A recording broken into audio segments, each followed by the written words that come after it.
No part of the global economic system could remain unscathed from the ravages of the Wuhan virus. Some sectors have collapsed, others are barely staying afloat. Each day, businesses are appealing to their governments for a bailout. Here's a rundown of some of the sectors where the impact has been felt the most. Stay-at-home orders spelled doom in the boardrooms.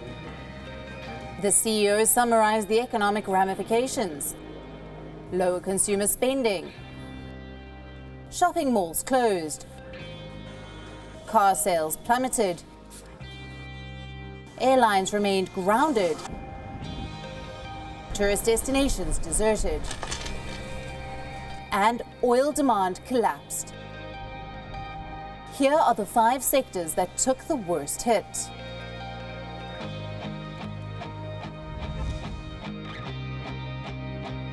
China was the first country to shut its factories, also the first major economy to do so, and the world's largest oil consumer. It began to send back oil tankers, spreading panic in oil-producing countries. Soon, nearly 2/3 of the world went into a lockdown. The demand for oil fell by over 30 million barrels per day. In April, US oil prices collapsed to a historic low, close to -$37 per barrel. Since then, oil has recovered as lockdowns have been lifted. But oil remains on slippery ground. Prices are expected to touch at least $40 per barrel by the end of the year, if a second wave doesn't force more lockdowns.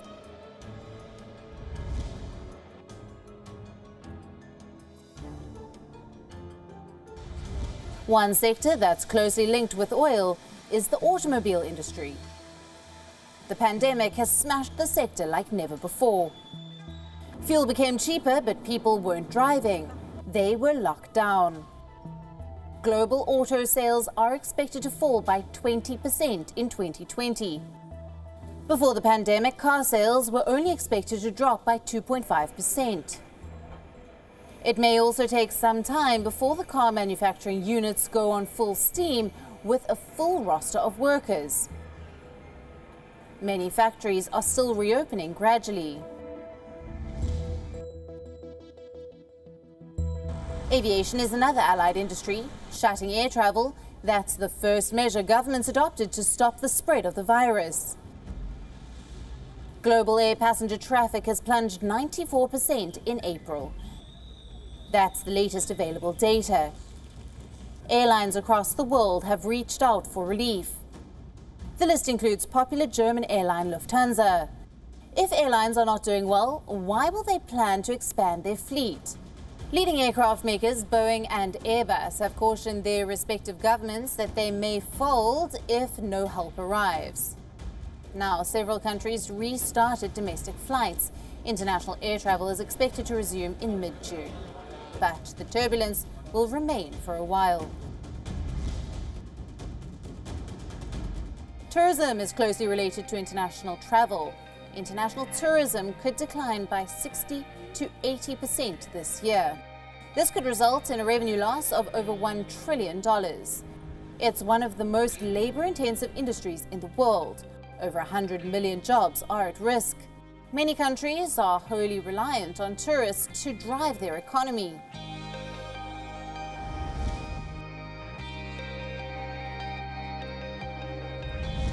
Even the luxury industry is losing its sheen. Sales could fall by over 25% this year. Many luxury houses have been making masks. Over the last 2 months, luxury goods sales have slipped by close to 80%. After e-commerce platforms deemed luxury goods deliveries as non-essential, sales evaporated. Given Italy was one of the severely affected countries, fashion brands lost their manufacturing base. Nearly 40% of the luxury goods in the world are manufactured in Italy. Some countries are opening malls, but the industry will have to wait to see its fortunes revive. Bureau Report, WION, World is One.